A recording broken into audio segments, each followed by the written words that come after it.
I'd like to welcome you to my segment of Veterans Corner. With us tonight are some people who are going to be doing a project right here in Middletown, and I guess they've been doing this statewide for the last year or so, and that's going to be something with World War I. Okay, and talking about World War I, it's going to be in connection with the Russell Library, and it's going to be held on May 7th. Okay, I believe at the Hubbard Room. And we're asking anybody who has some World War I material that they can come over and I believe have it digital, whatever it is. That. Right. Okay, but with me tonight is Christine Pixley. Okay, Christine, tell us a little bit about yourself. I am project manager at the Connecticut State Library for the Remembering World War I Sharing History, Preserving Memories project, which is a community-oriented project collecting history of World War I that's held in private hands. I also do a lot of digitization work and a lot of digital project That's the word work. I couldn't pronounce. Yes, digitization. And I've been there 8 years, and I'm really excited about this project. I can tell that you are. Yes. You've come to our Veterans Museum meetings and stuff and talked about it. And we have Liz Shapiro, no relation to Debbie Shapiro. No, I'm sorry. Okay. Liz, tell us a little bit about you. Thanks. Well, my name is Liz Shapiro, and I am the executive director of the Connecticut League of History Organizations.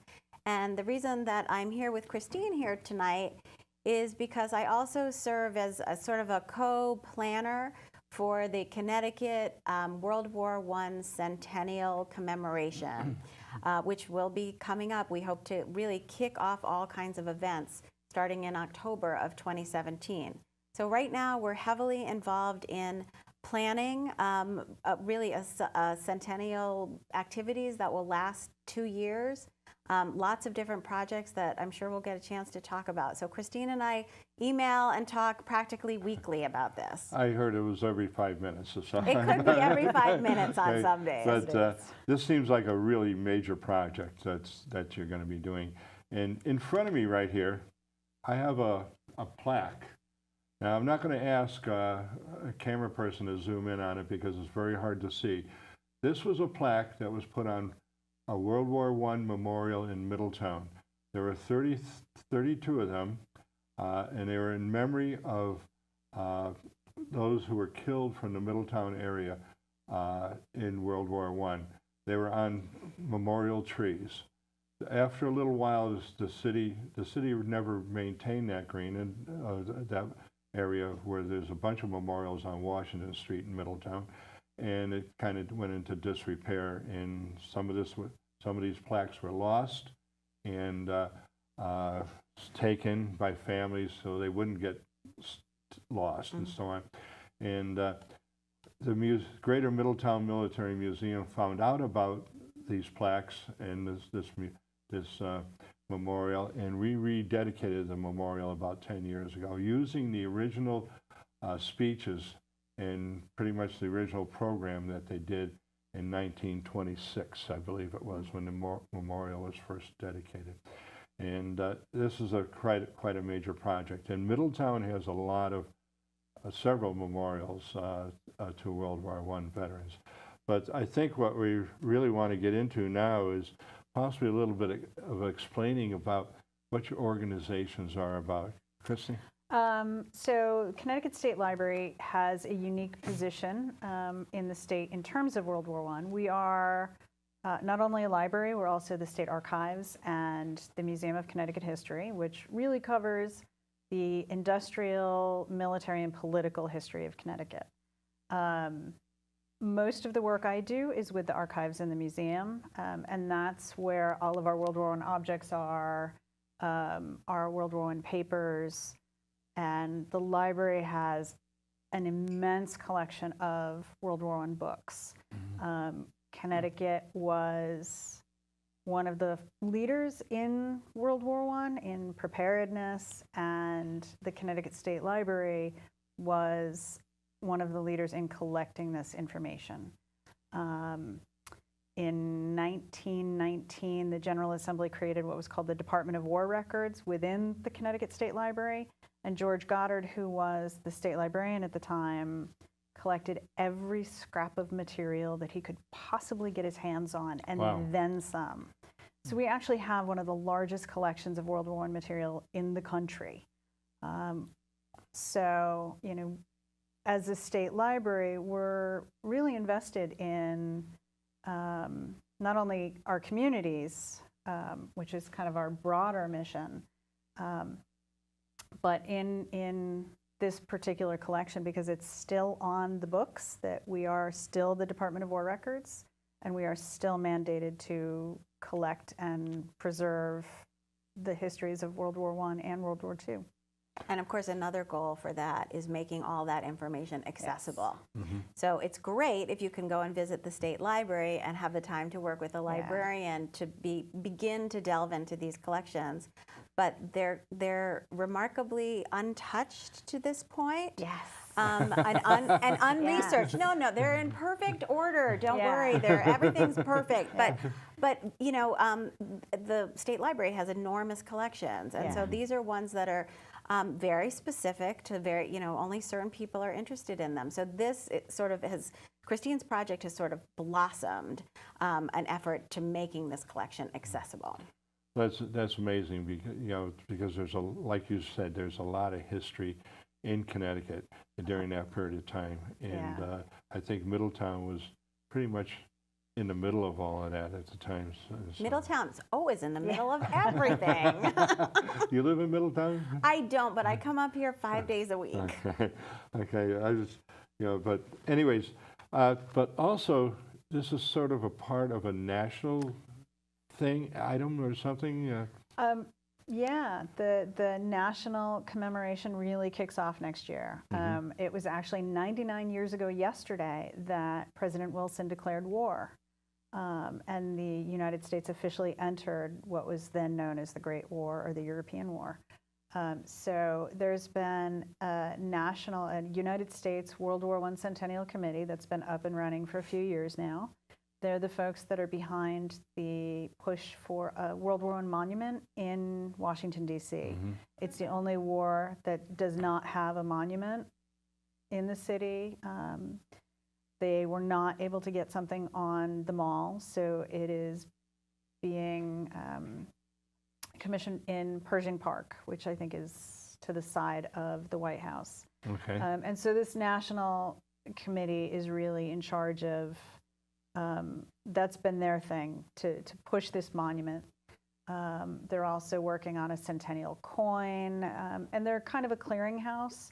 So most states have some outreach coordinators that work with the National Commission, and we've been working with them for a couple of years now. So you people are like an outreach coordinator here? Yes. They've even come. Christine has invited them to the state library, and we've had a representative come and talk to us and help put the whole the Connecticut commemoration into a national context. Wow, so that's amazing. I mean, Connecticut is probably the second smallest state and so on, but with a lot of history to it. Okay, I can remember my wife's grandfather when I was in basic training at Fort Dix. He was in World War I, and he always wanted to come down on the weekends to see how much the military has changed. And he talked about when they got gassed in World War I, the first thing you did was put a gas mask on the mule, because that was your way of getting around, and then you put it on yourself and so on. So there's a lot of history there and so on. So any more on the national? The National Commission has stuff going on all the time, and they do have a website that you can find all sorts of educational materials. You can find event calendars for events happening throughout the country. A list of the states that are participating, and believe it or not, it's not every state who has jumped on this bandwagon, which is really very interesting to us in Connecticut. Well, I'm thinking now, I wonder how many states were actually states back in the late night. Well, right, we can give some of them a little bit of a yeah, break. Yeah, They so, get a pass. Okay. If they weren't a state, they get a complete pass. I think that's fair. Sounds good to me. Yeah. So anything else on? Yeah. Well, one of the exciting things too is, I mean, exactly just from what you said about your wife's grandfather. Grandfather. One of the ways that my organization comes into play and work with Christine, so I'm the director of the Connecticut League of History Organizations. And what we do is peer networking, advocacy, training for all of the historical societies and historic sites and history museums and some of the archives in Connecticut. But we also work specifically with those people who are staff at those organizations, paid, but also volunteer staff. And you know that, we have 169 towns in Connecticut, and almost all, actually all of them have at least one historical collection, if not a historical society. And most of them have more than one. So we are steeped in history, but all of those people serve as a conduit to their communities, because the really important thing is, to find out, to uncover where some of this really cool history is. We know it's in the state library, and we're getting a much better handle on that. But also to be able to connect with our local organizations, that's where my organization comes in, but to have those organizations connect with people who have stories to share and objects and artifacts and all those neat kinds of things. The stuff that people brought home, the memories and the physical stuff. Well, you've mentioned most towns have one organization. Middletown, in a sense, has three. Yes. Okay, and one is the Historical Society, Middlesex County Historical Society, I believe it is. The other one is the one that I'm the president of, and that's the Greater Middletown Military Museum, and we're about ready to put up a building right now to house a lot of stuff that we have in storage. We have a lot of stuff from World War I, okay? Plus, you have the genealogy library, the Godfrey Library, which I'm sure would have a lot of information on people from World War I and stuff. But, in each case, I'm sure that all organizations are willing to work with anybody to try and keep history alive, so to speak. What we found is that a lot of stuff that we as veterans and stuff went through is not taught in schools anymore, and so on. And then when we started our museum, we're more interested in education and research, and that. And I mean, we can go back right now if we had it set up in a building, go back to the Revolutionary War was history and so on. So there is a lot of history here. Yeah, there is. Okay. And but along with the national projects and stuff, you have to have some sort of planning, a planning project, right? Okay. It's taking a lot of planning. It even took planning to get to the planning stage. Okay. Tell us about your planning. Well, really, Christine was the one who was carrying the torch pretty much on her own with the support, I would call it the shadow support of the State Library and the State Museum. And I only say it was shadow because things weren't really ready to move into the next phase. So when Christine talks about the World War I Memory Project, and she will talk about that, that was sort of the initial way that we all got into the foray, basically. And then it started about a little over a year ago with a group of people, historians, museum directors, members of different committees, the Connecticut Coordinating Committee for Public History and the Association for the Study of Connecticut History, and my organization, and the Connecticut's Old State House, the state social studies coordinator. So we're bringing in educators right from the beginning. Sat down and said, let's try to envision what this might look like. And we were very lucky because we had a very good model in the state's Civil War commemoration, the sesquicentennial. So we sort of knew how they moved ahead. And we thought this is going to take a lot more planning. So we were really, really lucky. We wrote a planning grant to Connecticut Humanities, which is also in Middletown. So we, I'm doing well, right? Plugging Middletown. My office, which is also in Middletown. And Connecticut Humanities was kind enough to give us a planning grant for nearly $10,000 to begin this project, which started with hiring a scholar, and I'll let Christine talk more about that. But it also took on sort of the project plan. What else could we be doing? So now that we know our material more, what could we be doing to share it with the public? So we're off in many directions, which include a big exhibit at the Connecticut State Museum, traveling exhibits for historical societies and community centers and groups like the Military Museum to bring into the community, book discussion groups, all kinds of activities that we're contemplating right now. That's a major project. It is. And it's basically one person doing. Oh, no. No? No. Like Liz said, we really have assembled a great team of people that have become really passionate. World War I's one of those things a lot of us have approached not knowing a lot about it. And as we all learn a little more, everybody gets really, really engaged with the topics that we're trying to cover. One of the things that the National Commission has found, and we've also found, is that people are really interested in the war on the home front. It's a topic that has never really been covered in the United States. In Europe, the home front was the front. Here, we sent our boys overseas, and there was a lot of activity here, but nobody ever paid attention to that academically. So most of what we're doing is really centered around the home front, which is why, like Liz said, we have hired a scholar, Dr. Edward Gutierrez, who was the author of Soldiers on the Great War, Doughboys on the Great War, How American Soldiers Viewed Their Military Experience. It's a long title. Yes. You have to give us leeway. Yes. Okay. I was told before the show that you would come up with some sort of comical things, and you are. Yeah.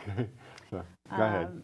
So the book is actually based on military questionnaires that Connecticut State Library, the state librarian in 1919, sent to all of the soldiers in Connecticut that had served during the war. And they're these great 4-page questionnaires that ask biographical information, information about where a person served, and then some really deep questions like, how did your military experience on the front affect you? And that can be difficult. It can.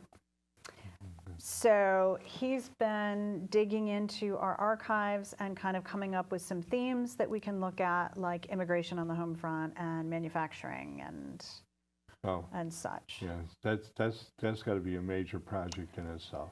Yes. Yeah. This is not a project that will be finished, but I look at this, centennial as an opportunity to delve deeply into the beginning of this project and hopefully create statewide awareness so that there are people who will want to continue to pursue what's out there.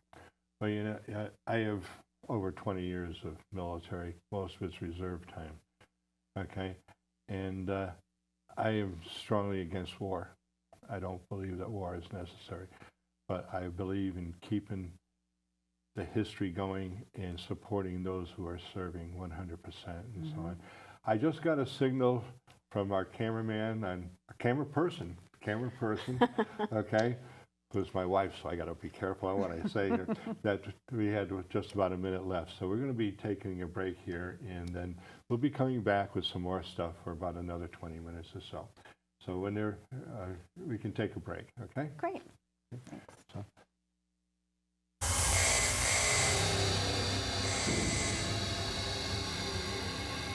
People in the National Guard and Reserve make up over 40% of our nation's combat-ready forces. It's a job that requires them to face some very big challenges. So please, don't make their biggest challenge asking you for time off to do their training. Mr. Aldridge, you Got a minute? Be a hero. Give your employees the freedom to protect ours.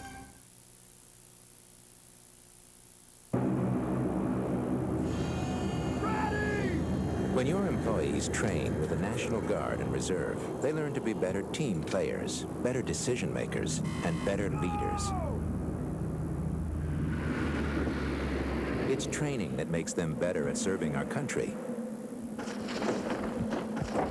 And better when they come back to work for you. Bill's back.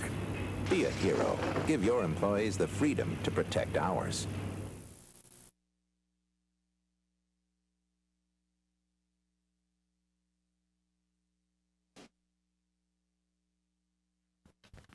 What did they do? Oh, we got a problem. Okay, I guess we're back now. No.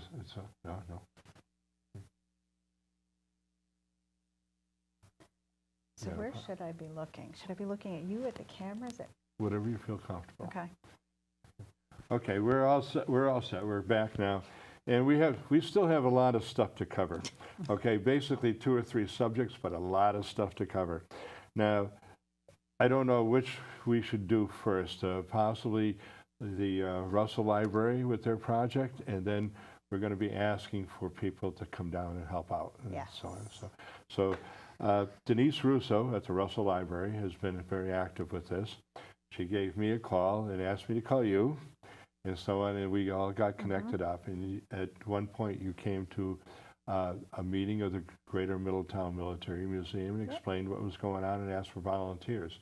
And this is not going to be a long day for us as volunteers, and you're going to be asking for people to bring stuff in so that they can be digitalized. Yes. Okay?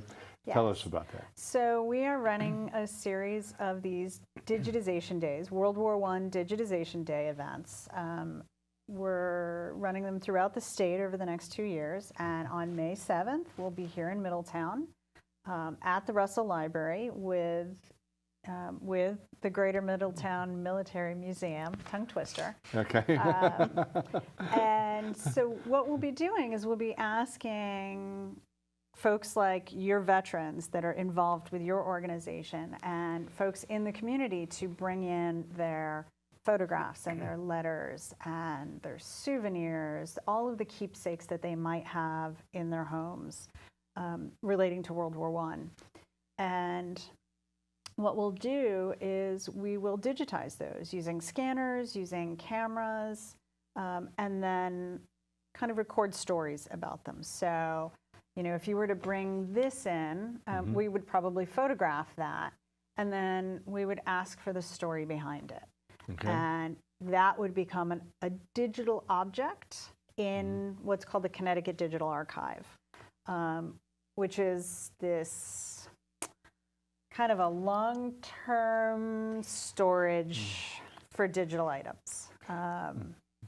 Okay, this seems like I keep on saying it's a major project here. It is, but it's worth it because, you know, I look at things that I had in my own family at some point or another that have just been lost through the moves. You know, photos of great-grandparents and letters, and through the years they've gotten lost and I can't replace them. So what we're really trying to do with this project is to save things like that. Even if it's just a digital image, we want to save it so that it's there for future generations. Okay. Well, one of the reasons why we started the museum is because we realized that people have all this stuff in their attics, and that's basically what you're doing here. Absolutely. And we're trying to get it out to the people. Yep. And when, let's say, the veteran passes on, the family goes up and, well, what's this? Let's get rid of it, type of thing. And that has happened here in Middletown in a major way.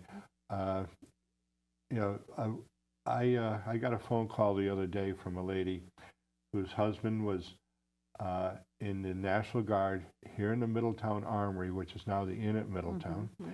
And she said that around 1970, her husband was told to go up to certain rooms and clean out all his stuff and just throw it out.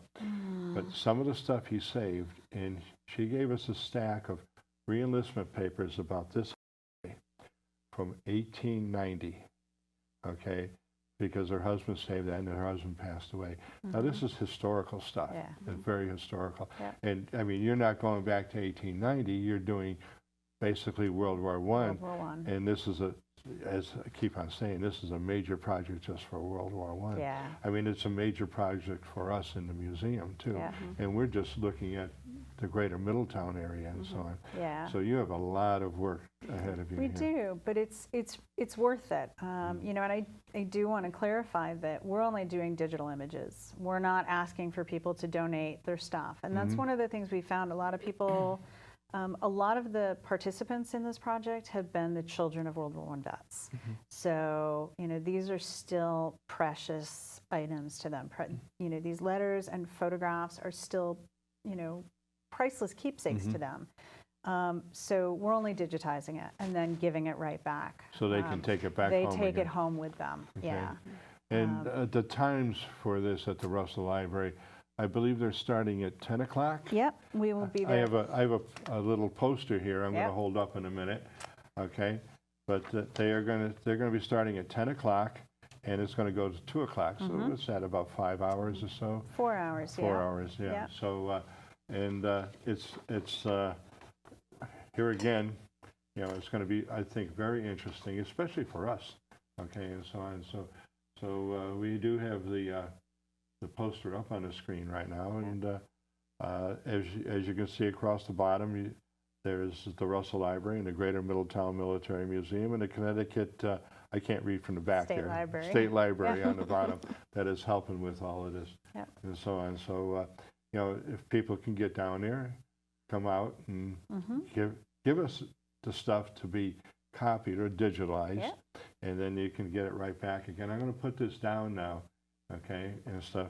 So, The other Yeah. thing we can do is the staff there can help people if they no longer want to keep their objects and items.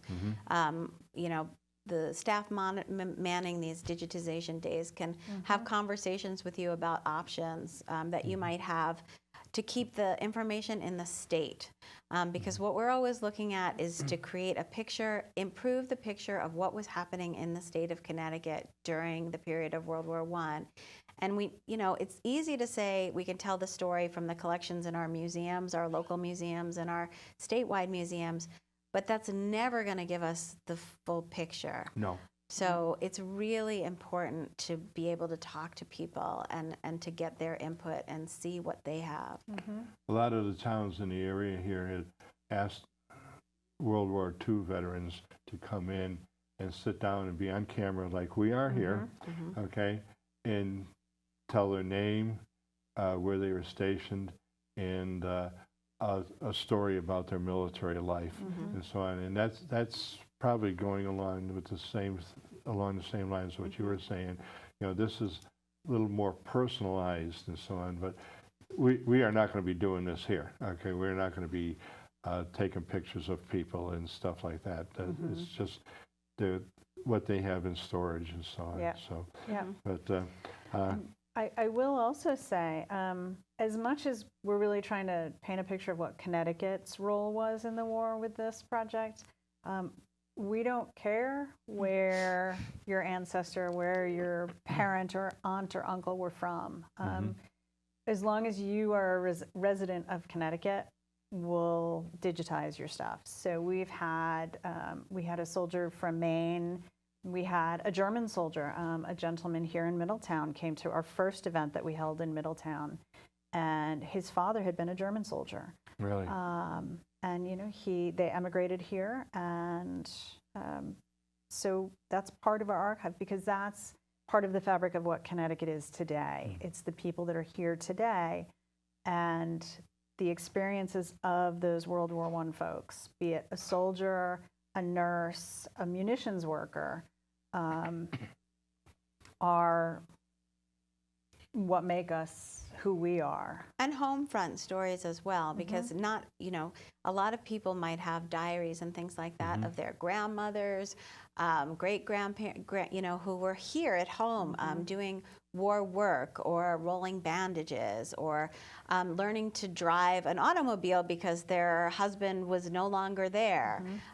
We know that Connecticut, there were a wide variety of kinds of services that people from Connecticut assumed during the war.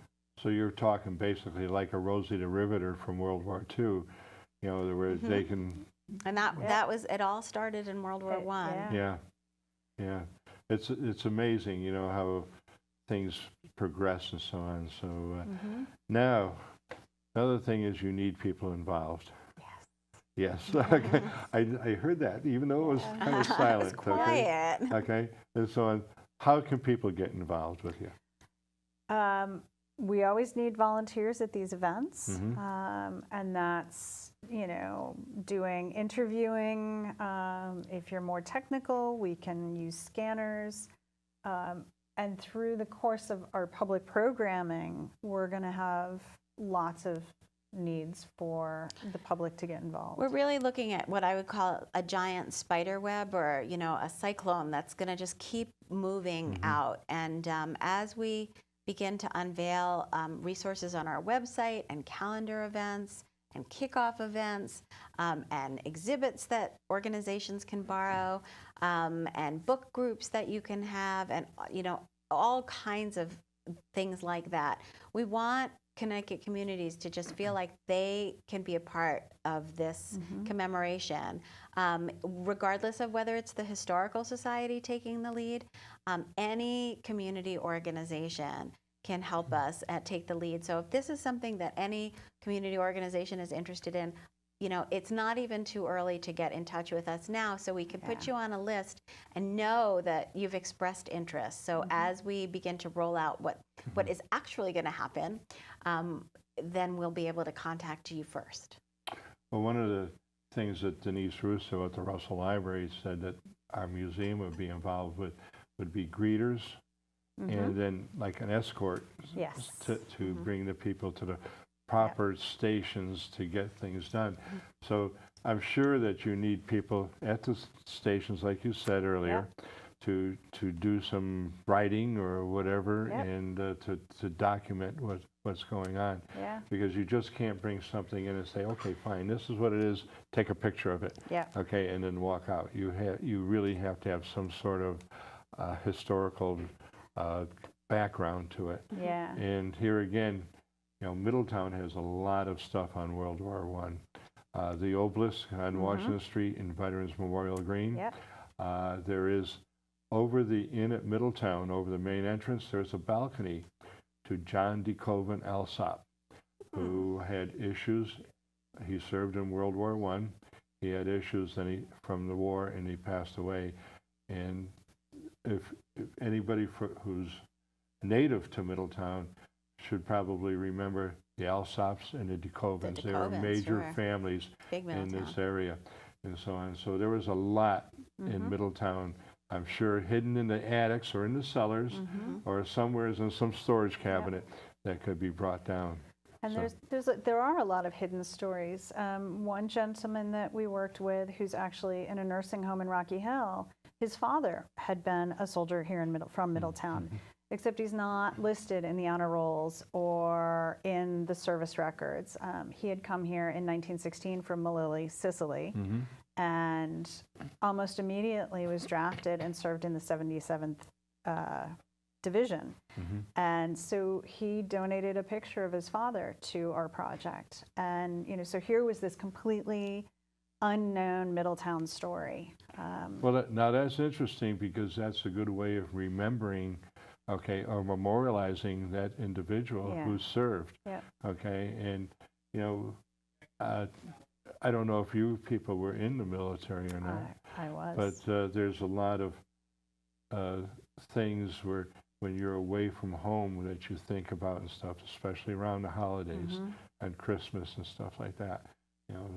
But this is an amazing project, and there's still a lot to do with it. Anything else in getting involved or anything that we talked about? I do have to just put out, as much as we would like all of this World War I stuff, there are certain items we can't allow at our Digitization Day events. Weapons, Okay. knives, firearms, grenades. Come on, you're taking the fun out of it now. We are such killjoys. They frown upon bringing grenades into libraries. They do. What is the world coming to? We actually had someone bring a grenade once. Really? Grenades are popular. We do not want to have stuff like that in our museum either. No. So, No. but anything else? Posters, I love posters, but lots and lots of people have posters, so we really want to prioritize. Okay. You know, we'd love to see your posters if you want to bring them, but we can't guarantee that we're going to actually digitize them because there are so many copies of those around. We'd rather see the personal things like this, the photographs, the letters, hear the stories that you might have. We had a brother and sister who came in who told stories about their father singing them World War I songs as lullabies as children. Wow. It's those kind of things that really bring the history alive. That's amazing, you know. So, but we in the museum have a lot of stuff, a history of all the monuments in this area and so on. And some of them are about that thick. I can bring those down to have you scan them or whatever else and so on. You know, but what happens? Have you given any thought to what happens once this ends, or will it ever end?